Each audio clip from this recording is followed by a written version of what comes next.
Assalamu alaikum, Edutor friends from all over the world. I hope you're all well. Welcome to live Edutor chat number 33. Today we have a very special guest joining us from Soulbury, Pennsylvania, Joy Stocke, who you have already seen the name for in the ad. She's an artist, she's a journalist, she's a writer, she's an author, she's a publisher. She's been following our work and is very interested in getting engaged in this conversation. She's been invited to, of course, and I think it would be ideal to have her be a part of the conversation. Today's mascot, as you can see, is this gorgeous object. For any of you who don't recognize this, let me know and I'll tell you what it is, how it's made. And for those who do recognize it, fantastic. This is the best air conditioning system that we've ever had in the region. It's organic, it's natural. Salam Jean, welcome on board. I hope you're having a good day and it's not too hot and muggy in Soulbury today. Just waiting for Joy to join us. Look at this, Jean. Here's something that you will enjoy. And look at how beautifully constructed it is. Talking of indigenous crafts, we're going to be looking at a whole other form of architecture today, because Joy has an expertise that we haven't had with us so far. So I'm really looking forward to that, and I have a book that I will share with all of you in a few minutes as soon as she arrives. I'm hoping that she's having no issues signing in. How many of you know what this is? Joy is here. This is fantastic. Welcome on board. Let's bring her on to the arc. She's had no issues with technology, and here is our mascot for today's conversation, our local. Hey, nice to meet you. Joy. Salam, wa alaikum. How are you?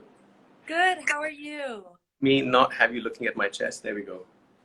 Oh, looking at your wonderful face. Yes, slightly better than looking at my chest. It's what the women say, right? Well, I don't know. Eyes are here, not here. Yeah, exactly. No, eyes are here. Well, one eye Here here. and here. How's that? Many of us mere mortals don't even have that. I know, we're trying. Hey, may I ask you one favor? We've gotten some requests. I did put out a little bulletin about our talk, and I'm getting requests on how to get a hold of you. So can you put me on pause for a minute? I'm going to go to my other computer and I'm going to give a link.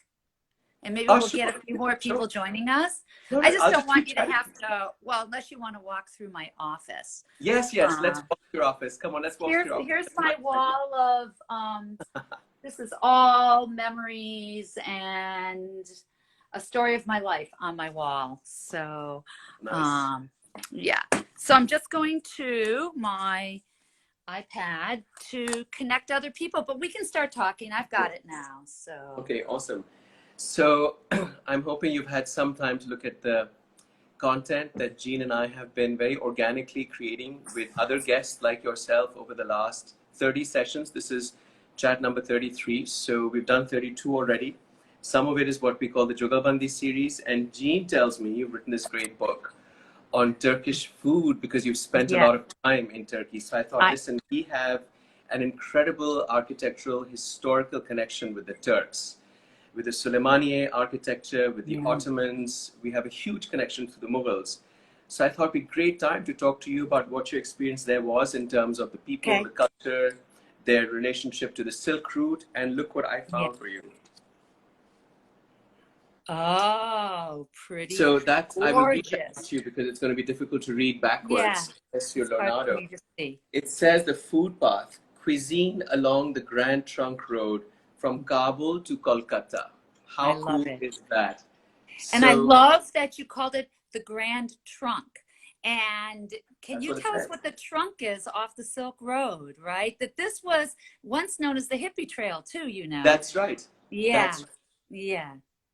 So the Grand Trunk Road is here. There is a diagram of it. Oh, gorgeous. From Kabul to Kolkata. So these are, and all of this then extends. I mean, this is Kabul here. It then extends that way towards Turkey. So they were heading over the Hindu Kush. Yes, so they went across Peshawar and Kabul, Yeah. past or through the lower ends of the Hindu Kush, most likely Yeah. through the Khyber Pass, Yeah. and then Yeah. they arrived in Samarkand and Bukhara, and that Yeah. was the main headquarters for the Silk Route, where everything came to their junction and then was sent east, west, north, wherever, Yeah. to Turkey even. So Yeah. that was I've been looking at this today. I'm not a great cook, Joy, but I thought that you know about food and you know about regional food, so I have questions Yeah. for you. Okay. And you, where are you right now? I am in Karachi, in Pakistan. So the moment we can travel, may I come cook for you in Karachi? Yes, please. I was I telling would Jean love the other to. day that if I was stranded on a desert island, I would starve to death because I cannot even make a decent cup of coffee. Forget a Oh, meal. you're kidding. I mean, just pathetic. It's really pathetic, shameful that I'm even announcing it in public. Well, we'll fix that. I would love to come to Yes. Karachi. Come. Okay. I've never been to Pakistan. I have a good friend who lives in Delhi, and so I've spent a lot of time in northern India, and I've been to the Pakistani border, but not over it. So So Pakistan is quite different, and Karachi. So Lahore is very much like Delhi. They were twin cities that the yeah, Mughals ruled from. yeah, yeah, Lahore, Delhi, and then of course Thatta and Kabul. That was a triangle that they operated between, and of course holding the stranglehold was over the river yeah, Indus. It was all about the river Indus, really. yeah, And that was their interest in this region. It would come up to the Indus, they would control this area, and most of them would then move back. It's only Akbar who actually moved east across India and then went south. The others weren't interested. This was as much as their interest lay. So this was the original India, and then they went back. Um, Food-wise, I read yesterday that some of the Greek cuisine that uses a fair amount of tomatoes, yeah. that the tomato is not actually indigenous to that region. It's been imported. It was brought in many years ago. So I wonder, as you've been studying the architecture of Turkish cuisine, Mm-hmm. what does it tell you about indigenous foods? How much of it has changed over the last 500 years? What has trade and the Silk Route impacted indigenous, authentic, ancient Turkish meals with? So the food you're describing, probably along the Silk Road, there's foods that are native to that part of the world and ingredients. For Right. instance, the Fertile Crescent, which is southeastern Turkey, Syria, and Iraq. It's a Yeah. crescent in that area, Yeah. and Yeah. it's roughly between the Tigris and Euphrates rivers, so it's Mhm. fertile. That's where wheat first was cultivated, Right. and you probably Yeah. know that there was an original wheat called Einhorn, That's right. from which they slowly created wheat, which we get chapati, flatbreads, all of those. Right. Now, I'm going to get to tomatoes, but another flatbread that we love in America are tortillas. Mm. And it's the same concept, and that is corn. Now, corn and tomatoes and peppers are native to Mexico. So any tomato you eat anywhere in Asia, Europe, came originally from Mexico. Oh. And yeah, and in fact, the Italians call corn polenta, call Yeah. corn gran turco, Mm. because it's thought that corn came, traveled through the Pacific from China along the Silk Road, and it was cultivated in Turkey, and it ended up in Italy in that direction from the Wow. Turks. The trade Amazing. routes through Istanbul. This is what I wanted to hear. Yeah. Yeah. Amazing. Right. And so what I think is fascinating about all this food, and my new area that I've been doing a lot of research, is in Mexico itself. It goes to how we all think we're separated, but we're not. No, And we're not. food, when you eat a meal, you're eating contributions from many different cultures, and most likely it's traders who brought the food, but it's the women who made the food. Not always, but for when wheat or corn, they're seeds, right? And you Yes. have to grind it, you have to dry it, you have to grind it, you have to figure out how to do all this. And flatbreads, when you're traveling, what's the easiest, most delicious thing to eat? Flatbreads, in my mind. Yeah. So something fermented that would have come from your part of the world would be yogurts of all kinds. and goat milk, mare's milk. And there's a drink, you probably know of it, that's made with mare's milk. So a fermented milk would allow it to travel better. And the other interesting thing, we're all hearing all this modern stuff about probiotics. Yeah. These fermented materials provided a coating in the stomach. The bacteria itself was somewhat protective against many of the parasites and so forth one could pick up. Yeah. So when I think of Turkish food, I call Turkey Anatolia.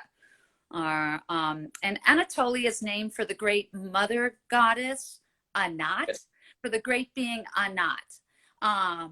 And Anatolia, I'm from Wisconsin, so I have a Midwestern, United States Midwestern accent. So you may hear that coming through in some of the words I pronounce. So correct me, anybody, and I appreciate it when I mispronounce things. But anyway, I'm going to call her Anatolia and Anat, and she's not a she. When we talk about these concepts, right away, I'm guilty of the same thing. We put it right into a female figure, and it's a larger concept of things. And so this land of the Great Mother encompasses southeastern or northeastern Iraq, where the Kurds are, and northern Syria, Greece, the Balkans, Persia. So when we look at all of this, that whole belt, it's a belt. It's not, and so I understand countries and I understand the politics, but when you talk about food, it's regions, isn't it? Yes.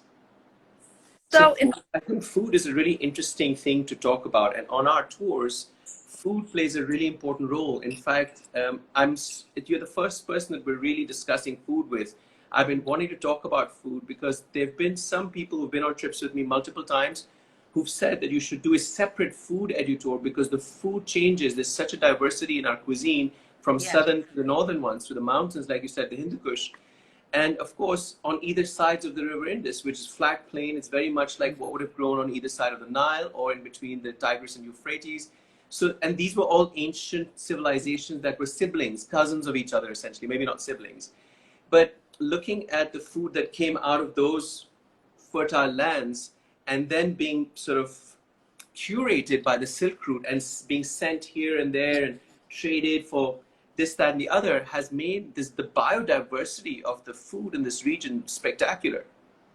Well, and I think, again, when you're talking about food tours, I'm in with you. I'll research one and do one with you if you wish. I'm serious about this. Yeah. When our world opens up again, and I don't know how it will, but I can tell you when we talk about food, I mean, I'm sure people who are listening and watching, probably as we're talking can think of recipes.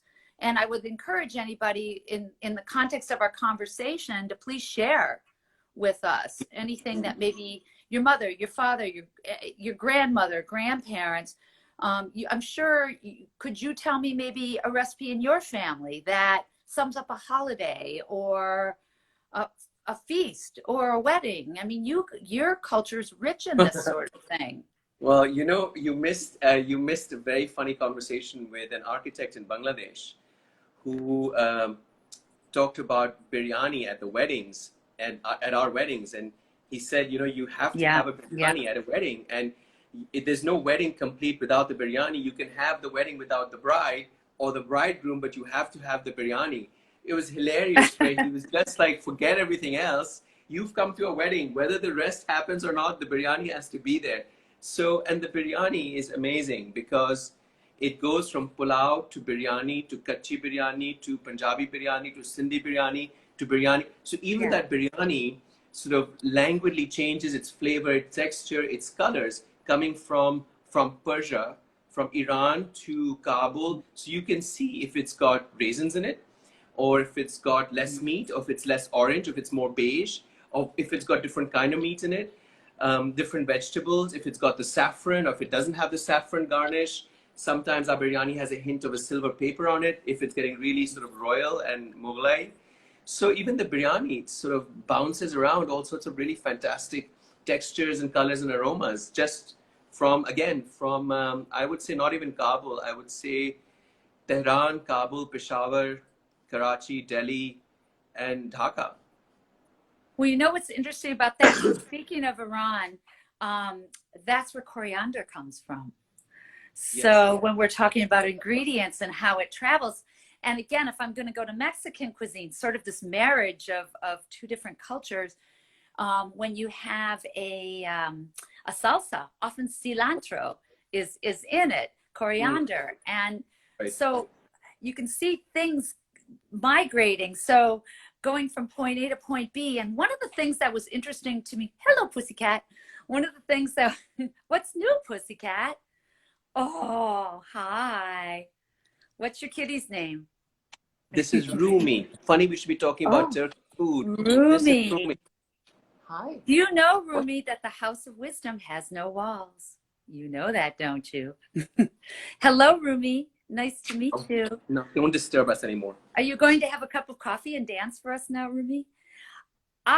We're going to jump here because that's part of what your conversations do, right? I can jump from the kitty coffee. Yes, of course. Yeah. You talk about anything you want. So the Sufis, and in fact, I just got an interesting email this morning. There's do you know Pir Zia Inayat Khan, who's the head of the Sufi order, one of the Sufi orders here in the States. His father is a very famous Sufi. They're closing their House of Wisdom right now, and it's because of COVID that, so they're closing it. But I bring this up because I've had a great pleasure to sit with Pir Zia. And one of the ways that the Sufis, Sufis meditate for long periods of time, and the dervish order was a specific order that did that whirled, and one arm up, one arm down, reaching from God to earth. That's the concept, and you spin on an axis. Do you know what kept them spinning? Kahwa. No. Coffee. Kahwa. Yes, of course. So the Sufis are who brought kahwa, from Ethiopia, brought the coffee up that spur of the Silk Road and into the Kahwa houses of Istanbul. And if you drink coffee, it can keep your intellect, and that was what fueled the whirling of the dervishes. Yeah, and then the diplomats from Europe, especially there's a woman named Lady Mary Montague Worley. She was invited into the Sultan's court where they'd have the little cups of kahwa, and that was brought into the coffee houses in Europe. And this was so amazing. Sorry, go ahead. Go on. I'm not going to interrupt. The cat's already interrupted you once. Go ahead. Oh, no. I think I'm used to that sort of thing. That's how conversations go, right? So interrupt me, please. No, so my rude interruption was just going to be that there's such a direct connection between food, rituals and culture, the architecture that's built to house that ritual. So if we say, like you said, that the whirling dervishes needed to do their rituals, they needed the energy for it, but for those rituals, they also needed specific kind of space for the sound, for the atmosphere, for the mood, for the orchestration of all of these things. So there's a direct relationship between the food and the architecture, because both of them will impact your psychology and they both impact your mood. And in essence, they can also both impact your spirituality. So if you have this phenomenal kahwa and you're in an environment that doesn't really support this kind of a ritual, then there's no point. Then you're just high on caffeine and no place to put it. So I think that food is a really critical piece of the pie of cultural identity. And you know that Jean and I have been talking about these connections of how we're all the same. And for me, exploring the genetic cultural identity for all of us, So for instance, if I wander around Istanbul or Mexico, I'm equally mistaken for a local. And obviously not in China and Japan, but certainly Spain. And sort of you wonder about that is it possible that I do have roots, genetic connection someplace because of the Silk Route that actually connects many of us And then the foods, right? So the food makes you feel a certain way. The, some of us have, I believe, indigenous digestive systems. So you Yeah. respond favorably to some foods and not to others. And even that's a giveaway of what you're naturally genetically inclined Yeah. towards, Well, it's right? interesting what you're talking about, and I agree with you. And I want to go back to what you said about kava, and then Mm. go to a little bit about our own digestive systems. You said something really key. You said there, and you talked about architecture, and I've spent a lot of time in Turkey, especially all over, and into Syria, northern Syria, and so forth. And I was in Israel just last September. And the houses of worship are designed, or spaces are designed, and we know there's architecture involved with that, designed to let the spirit expand, but it's a container for that spirit. And when you talk about a stimulant like coffee, if it's just done as an addictive substance without a place to go, the energy gets dispersed in a different way. Yes. And what you've just described to me is really touching, and I've never put it together quite like that before, that the stimulant was used as a way of worship. And in the case of the East, it was a worship of their version of God. But I actually was at a dervish festival many years ago in Konya, Turkey, and I felt God there. And I'm not a Sufi, but it's everything. And that kava, which allows the stimulation, it's actually being integrated and used in the body. Yeah, so that makes perfect sense, because the kava is going into the body this way, and the building is giving the body its environment, and its light, its temperature, its sound. It's giving everything else, so that once you have the fuel to help you with the transcendence in this case, then you have the platform and the ambience to help you with that. So it amplifies it, it resonates with it, instead of you being stuck in something that just negates the whole situation and potentially has it backfire, which we don't want. Exactly. And that is the same, how the Sufis talk about wine, drinking wine, and Yes. it's and as an intoxicant, and it's meant in the metaphorical sense. But I think, if we talk in a general way about spirituality, and I believe all of us, this is how we're connected. I call human beings light beings, and we're light beings, and we're all connected in different ways if we look for the connections. And one of the ways that I've always found in all my travels, and I've traveled in areas where one has said angels fear to tread, and I have not been afraid. I've been careful, of course, one must be. And my reason is often has been centered around food or sitting down at a meal, and in a place where maybe you get to hear about another culture, another religious belief that's not yours. And let's face it, you can see me, it's hot here today, so my hair is in a pigtails or braids. I look a certain way too, right? So there are parts of the world that I would fit in, and parts in the world I would stand out. And I'm tall. There's no way I'm not going to stand out. So where are we equal?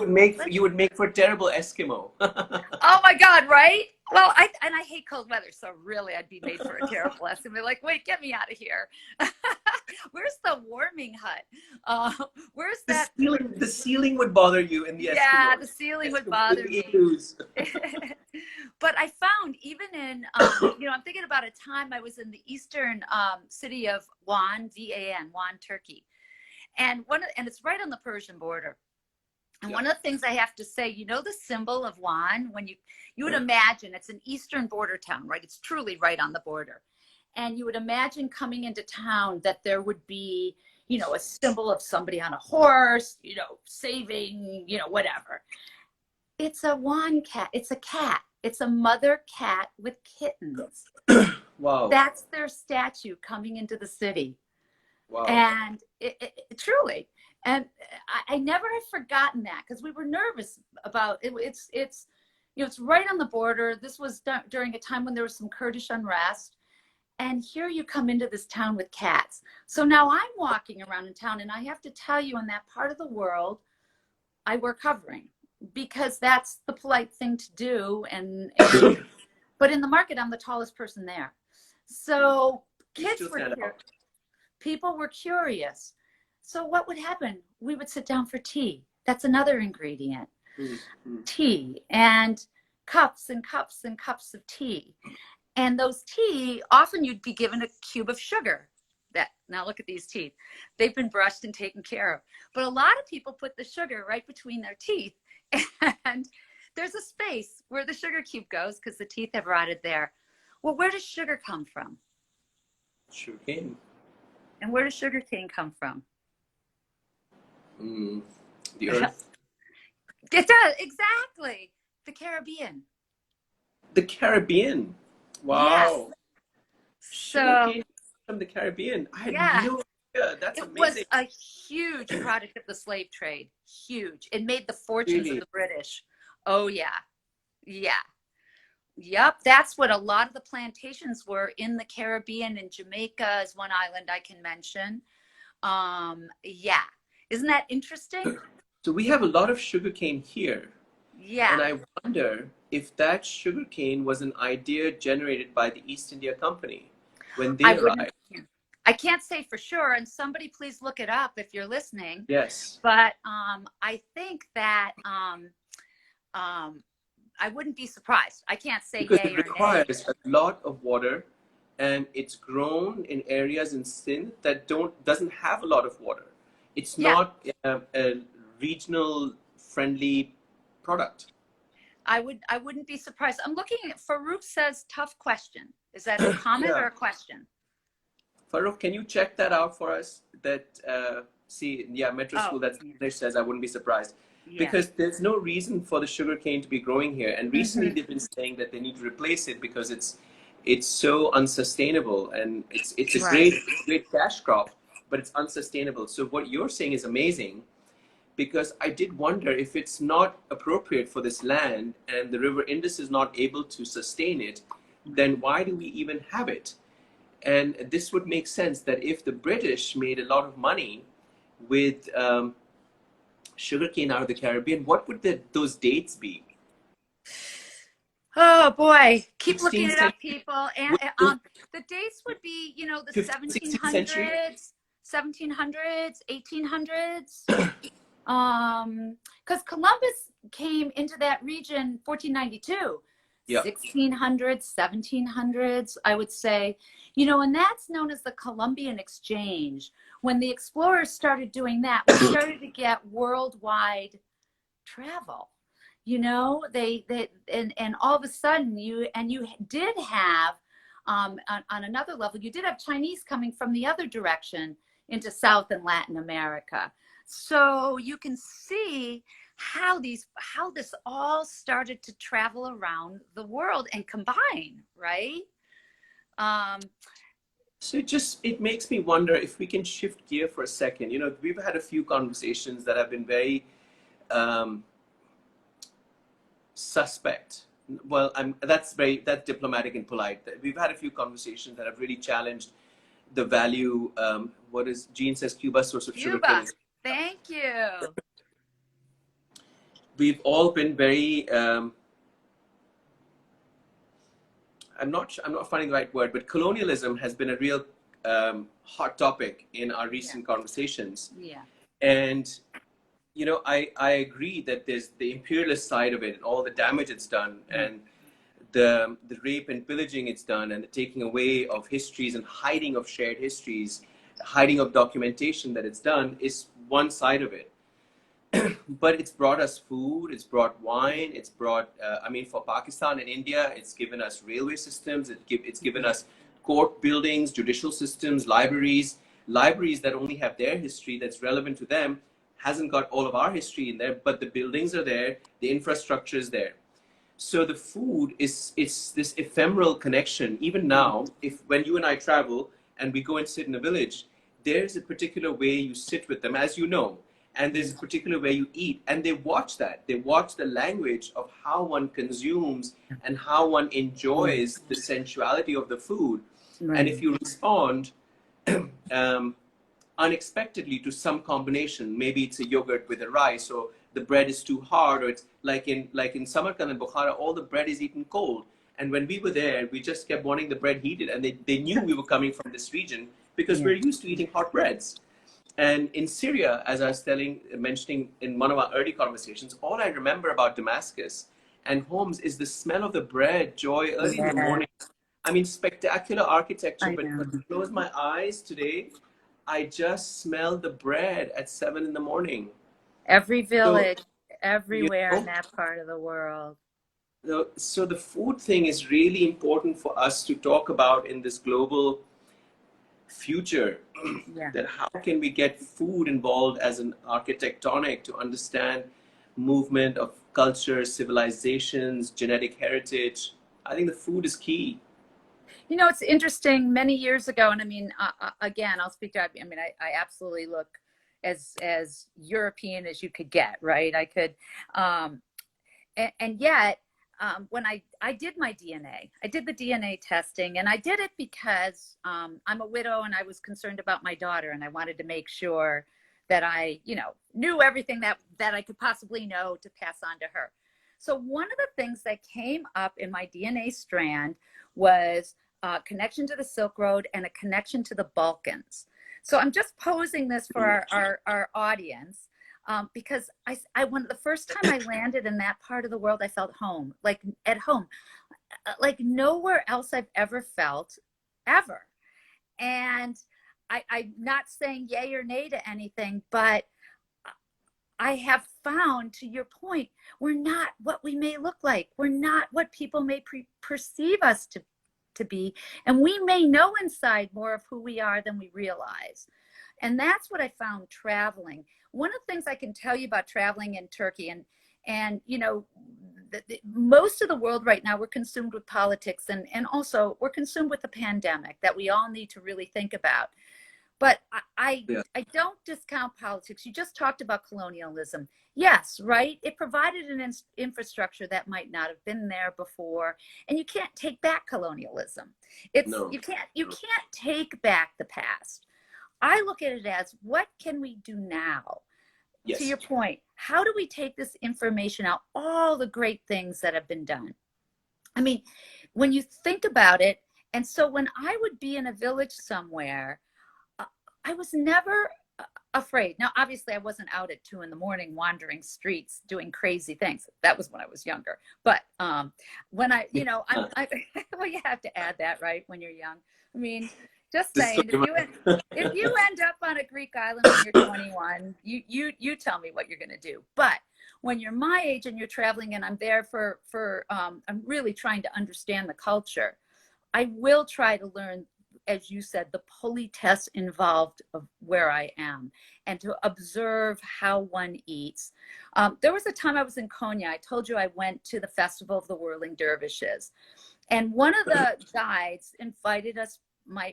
I traveled with another woman, so I always travel with somebody. And Angie and I are invited back to his house to meet his wife and his son. Do you know that we sat in the living room? This is the gentleman, Angie, and me, and the wife served us. She was not part of our meal. And so at some point, Angie and I said, why don't we serve you and you sit with your husband? And she did it. They did it. And it was lovely. We went into the kitchen and we brought them food. That was how the culture was done. And I thought, well, if we show them this, and and he brought us home, and who knows where that might lead someday, or for their son to see it. I don't know, maybe nowhere, but maybe somewhere. I think again, we have to try. And I think what you're doing with your educational tours, I'd love to take one or plan a food one with you. I would love it, because I'd love to learn what your culture has to show, because we hear about Pakistan in a certain way, don't we? At least in the United States, the news. And I felt about Turkey. People would say, are you afraid to go to Turkey? I'd say, no. My friends are there. In fact, I have friends. I posted this particular talk on my page. And my friend Hayal, who used to teach at Boğaziçi University, was going to try to tune in or listen to our talk later. And she took us to a restaurant overlooking the Bosphorus where the last bridge is. I can't think of what the name of it is. But we drank.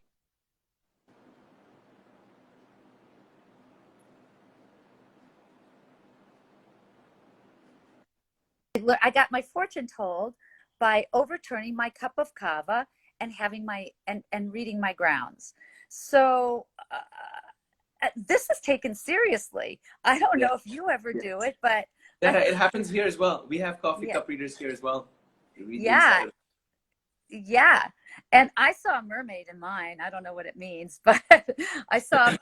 But I guess in a tree. And you know, my publishing concern is called Tree of Life, and the name of our book is called Tree of Life. And if I Mm. may jump again, because I Yes. think when you talk about architecture, I really love the concept of a tree with the branching and the roots, and then you've got the trunk in the middle, and the idea that the roots all talk to each other. We're learning a lot about the electrical communication of trees. And so in the Garden of Eden, you know, from our Western tradition, we're all told Eve, that wonderful woman Eve, gave Adam an apple, but more than likely it was a pomegranate. Mm. And I love pomegranates. I think they're a miracle fruit. And the reason it was a pomegranate is because of all the seeds represented fertility. And I don't know about Pakistani culture, but I know in a lot of Greek culture and certain places in Turkey, after a groom and bride get married, you smash a pomegranate on the doorstep. Pomegranates are very, very seasonal in Pakistan. It's not a fruit that's really part of our main cuisine. It doesn't show up very often. It just shows up for a few weeks at the end of spring, just before summer, and then it's gone. So we don't have any rituals or ceremonies involving the pomegranate. We enjoy it. There's a lot of pomegranate juice, and it gets thrown into all kinds of smoothies and food when it's here. But it's fleeting and it's gone very quickly. Do you use pomegranate molasses in any of your foods in Pakistan? No. No. So that's very common in Persia and Yeah. in Turkey and Yes. Syria, less so in Greece. And if anybody's listening, I so recommend. It's called nar in Turkish, Yeah. Yeah. and in Egypt and all that. Get yourself a jar of it. Get a bottle of it because it tastes. It's so delicious. It's really good on ices and ice cream, and used as a topping for chicken. But that idea of a fruit representing fertility to me, I don't know, it just really it says a lot about how even in our ancient texts fruit appears, right? And Yes. abundance. And I think in the early ones um, and and I'm talking about the Old Testament here, the idea of grapevines and fruit and so forth. Um, you know, come eat, come sit at my table. I mean, that's often a Sufi quote, but it's not just that. You know, you think about, you know, in the Jewish tradition, the Shabbat, the dinner, and I've been making, because I'm dating a Jewish man, I've been making challah, and you know, learning about this wonderful ritual with a family where you know, you're together and you break bread together. I um, think this you've hit several nerves here. It's like three amazing points, if I may interrupt again. So there's food that is part of rituals and ceremonies because it's quote unquote indigenous, and so it's part of a tradition and it comes through hundreds of years yeah, because it's local, it's accepted. It's the halwas that we have, or the type of biryani, or the type of drinks during Ramzan, or the type of drinks through festivals, the use of mangoes, for instance. yeah, So there's certain things that are traditional because they're of the soil, because they belong here, they've been here for centuries. Then there's certain food that's used ceremoniously because it's special, because it's a treat, because it doesn't come along very easily. So when it's brought along, there's a whole ritual around that fruit, or you serve somebody that, or you take it as a gift to someone because it's rare. So there's that, and then there's the third type of food that is a food that breaks down barriers of fear, and promotes the desire of communication. It promotes the desire of people getting to know one another. It breaks down boundaries, whether they are boundaries of economic backgrounds or they're boundaries of genders or different families. So, you know, whether it's the tea, I mean, the tea houses in Iran that are all underground because of the heat, I mean, that's incredible. So you're Oh, drinking this wow. hot tea, you're underground under what looks like bunkers, and you go underneath. They used to be hammam, and they now become tea houses. And Wow. the architecture that's transformed from being a hammam to a tea house, spectacular, is your dark, dingy spaces. But coming back to the food, so for us, the food, wherever I've been, the food has played this role of, you know, if it's a glass of wine or it's fruit or it's dessert at the end of the meal, it's almost a segue into the rest of what that evening could potentially Yeah. become. Yeah. And the reference to the alcohol or the intoxicant in the Sufi poetry, whether it's Umar Khayyam or it's Rumi or it's Ghalib or it's any of these people, it's about the intoxicant. It's about a way of releasing your trapped soul into a form of transcendence. So the whirling dervishes in Turkey are a very structured movement. The hand will do very specific things. The head will tilt in a very specific way where it's going. But the dervish culture of the fakir at the Sufi shrine changes dramatically when you come into Pakistan, and I'll take you, and India, where he's much wilder, much more raw. Oh, And there is still an intoxicant. It's a different liquid. It's a different substance because alcohol they don't use here. yeah. And I think part of the problem with the alcohol in this region is the heat, right? It'll cause other issues that are Interesting. detrimental. It's too hot. So they have other liquids that are coolants that don't add heat to your blood. They cool you down, Yeah. but they create the same effect. And the idea is to lose your connection to the ground in this, the whole idea of ishq, right? It's all about ishq. Yeah. So Yeah, it's it about devotion and dedication, Yeah. you know, and how you get that message across by losing yourself. So the intoxicant between two people, between you and your creator, between whoever you believe is going to take your message up at the Yeah. shrine, because you're not good enough to communicate directly. So food and drink play such an enormous role, from weddings to births of children to deaths. The Kalash, they still brew their own wine in their homes, and it's part of their pagan rituals that have been left behind. Some say by the Zoroastrians, some mythology says by the Greeks, but there are northern tribe. There's only 3,000 of them left in the in the Hindu Kush mountains of Wow. the Kalash. But pagan, they call them kafirs and kafiristan, but they have these beautiful um, burning of sage type of rituals in their temples and in their homes. So from that end of Pakistan to this end, where you're not allowed to even come near it, you know, Yeah. it changes dramatically. So whether it's goats or it's chicken or it's fish for the Sindhi, for instance, anybody who lives near the river Indus, there are very specific types of fish that they will serve you because you're a guest and it's a special Yeah. fish. But Yeah. the same fish may not be so special when you go to Lahore, or it may not be so special when you go to Right. Peshawar, you know, but there's different kinds of meats in Peshawar that you don't get here. So I think you mentioned desire and fear. So I think fear and desire are two ends that are bridged by food and drink. And Mm. no, that's it. I'm done. Wow. I was waiting for your next sentence. Like, where are you going with this? I like this. This might be that fear and desire might be another talk, combining food and drink. Speaking of fear and desire, I saw that Jean Gardner posted a comment. There's a myth about the great goddess of grain in Greece and that part of the world, Demeter, and her daughter Persephone, and Hades, and the Lord of the Underground, Hades. Now, Persephone means she of shining light. She's and Demeter was the goddess of grain and growing, and Hades, of course, is the Lord of the underworld. There we go, fear and desire.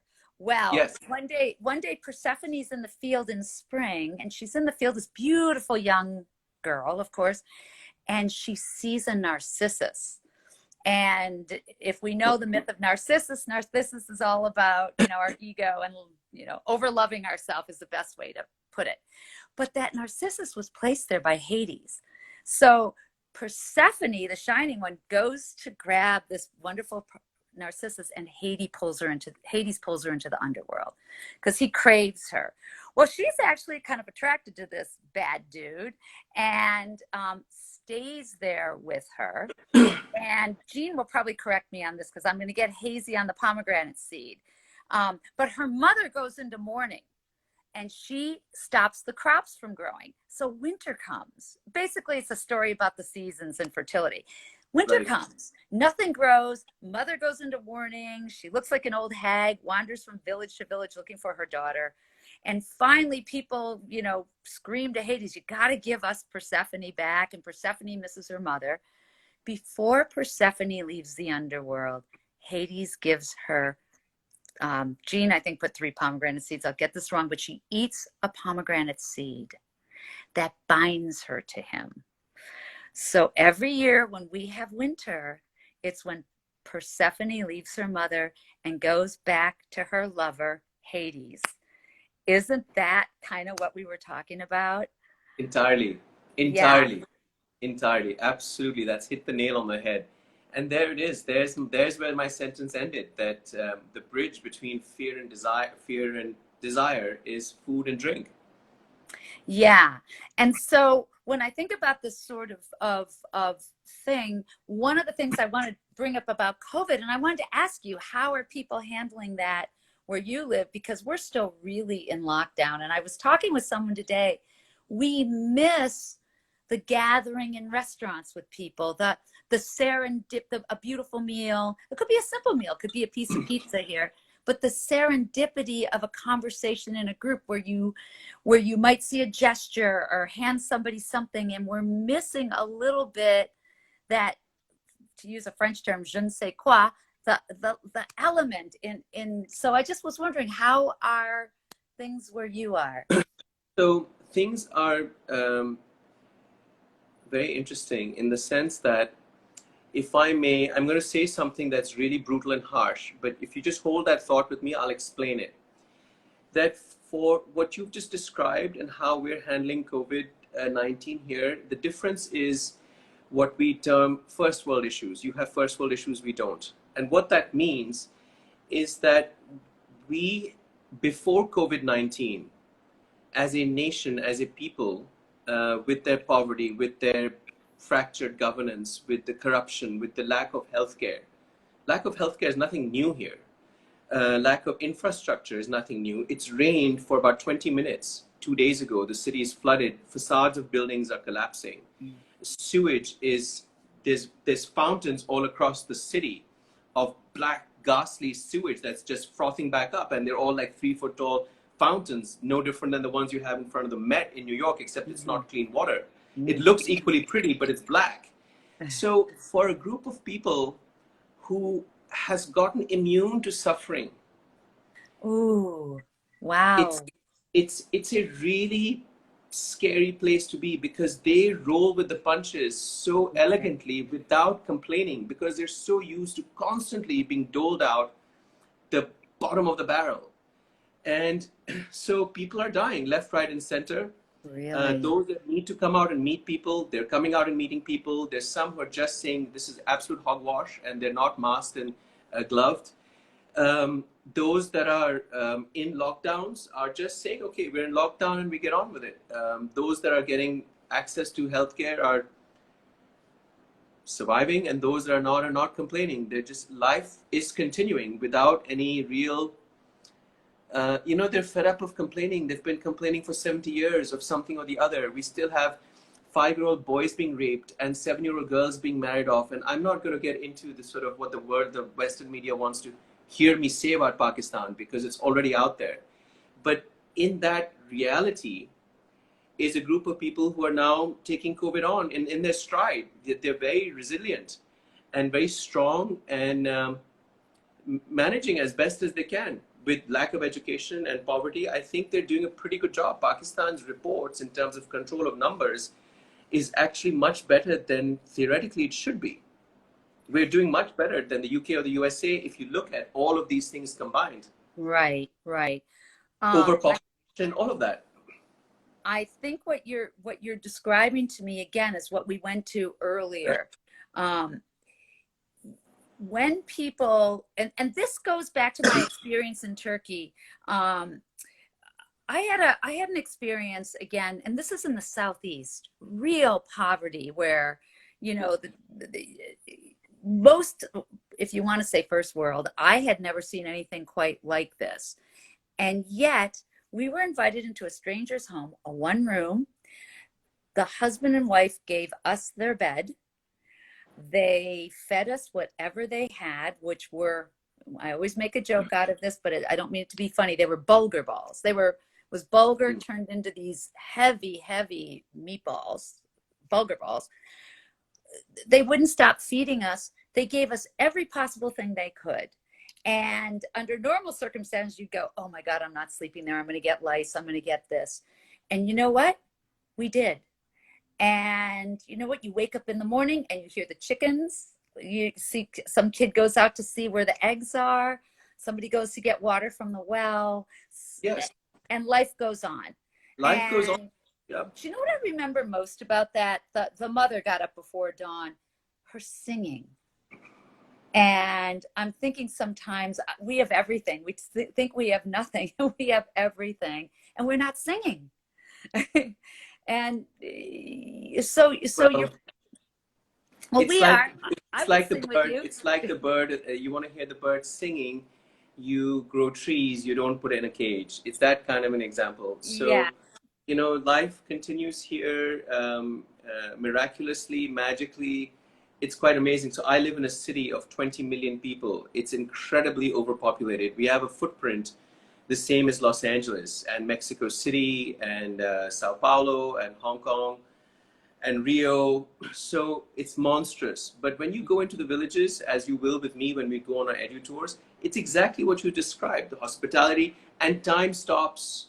They have no connection to political boundaries. They have no connection to media imperialism. They will treat you as a human, regardless of color and height and color of hair and color of eyes. You will be welcomed and kept safe. I was discussing this with somebody the other day. They said, you know, if we have, what happens when you travel with foreigners? I said, you know, I am obligated to have security with me. But actually, there's no security issue. And I'm going to say that in public, that luckily, there is no security issue for foreigners wandering around Pakistan. Unfortunately, we are both trapped by our foreign policies that God forbid something should be amiss.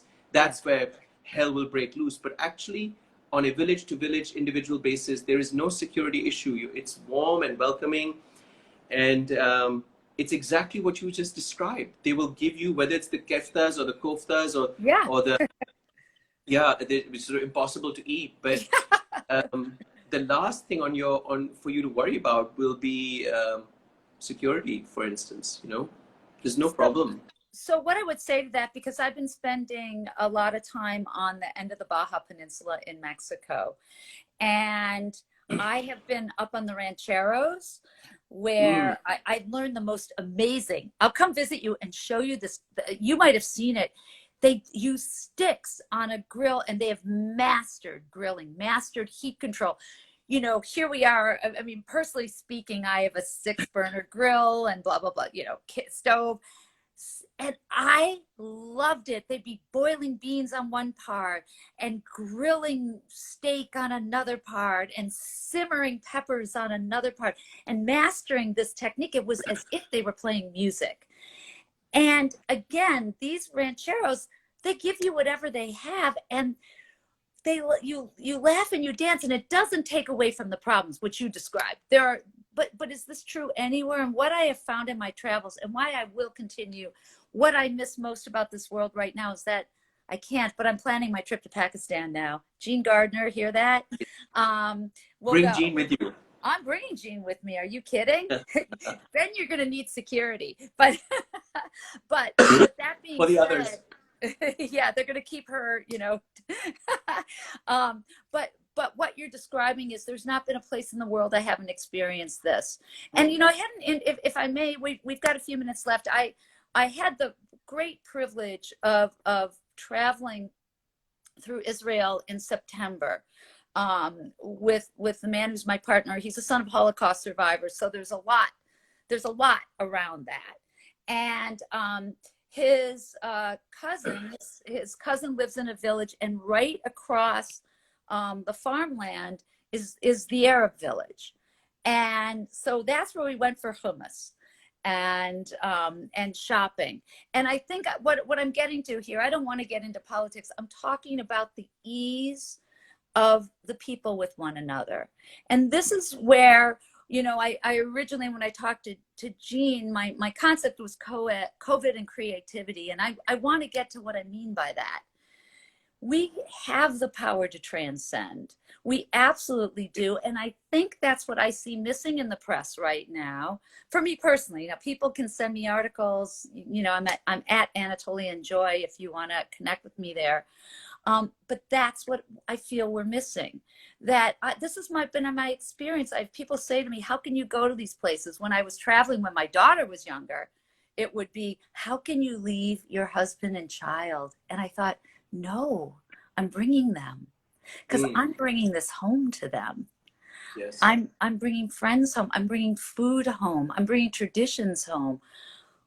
I've taken my daughter. I no, that's my word. No, that's not who anybody is. My friend Mary right now is on a small farm in Gurgaon, where they have a business. This is outside of Delhi, and she and her partner are living there. And they have a garment business. They have not laid off one employee. They have kept them employed. They have people working on their farm. They just harvested mangoes, speaking of mangoes, which is native to your part of the world. And what a luscious, beautiful fruit. And you know, this is the world I know. You know, that's the world I know, and you will never convince me differently. And it's not to say we have to, where I want to put a caveat, and I know we're near the end, is we need to honor differences. And if we go where angels fear to tread, always have a native person bring you to the place where angels fear to tread, because the reason angels fear to tread is we don't know the cultures, and our arrogance will get us into trouble more than anything else. And I would at some point be honored and thrilled to share a meal with you, cook for you, share a meal with you. I'm very touched that Jean connected all of us together, and there are no accidents. No, thank you so much. There are no accidents, and unfortunately we have run out of time, but I think that this is a conversation we need to develop further and talk about transcendence, talk about taking all the creativity, the positivity of the native, the stories, the mythology, the shared histories, the lost histories from the people that will take us and feed us and show us how to make bread underground and bread on a rock and all the things that you will love and I will enjoy. And actually bring it into a digital platform and actually shift. This is the time to shift the paradigm from all the climate change damage where COVID is part of that damage done. It's all connected to climate change and how the human's arrogance and ego has ruined Mother Earth. So I think this is the time to sort of pull back. Wait. We haven't ruined Mother Earth. We've not ruined Mother Earth. Not yet. We're creating. Not yet. Out of the ashes rises the phoenix. That's what we need to come together and do. Out of the ashes, the phoenix must rise, for sure. Yes, I would love to figure out how to partner more with you, because I believe in this earth. I believe in the co-creation. This is simply a warning for us to really take things seriously. Not that we shouldn't have before, but this is a real warning. Fantastic, Joy. Thank you so much. It's been amazing. It's been amazing. It's such a pleasure to have met you. I look forward to hosting you here in Pakistan and wandering around this gorgeous country with its incredible history and its buildings and its food, its people, its music. We're going to cut it off for now, but bless you. Thank you. Have a great rest of the day. And we will continue this again soon. Jean, thank you so much for this introduction. Joy, you've been amazing. Take care, everyone. Stay safe. Bye. Khuda Hafiz, Karachi. Bye.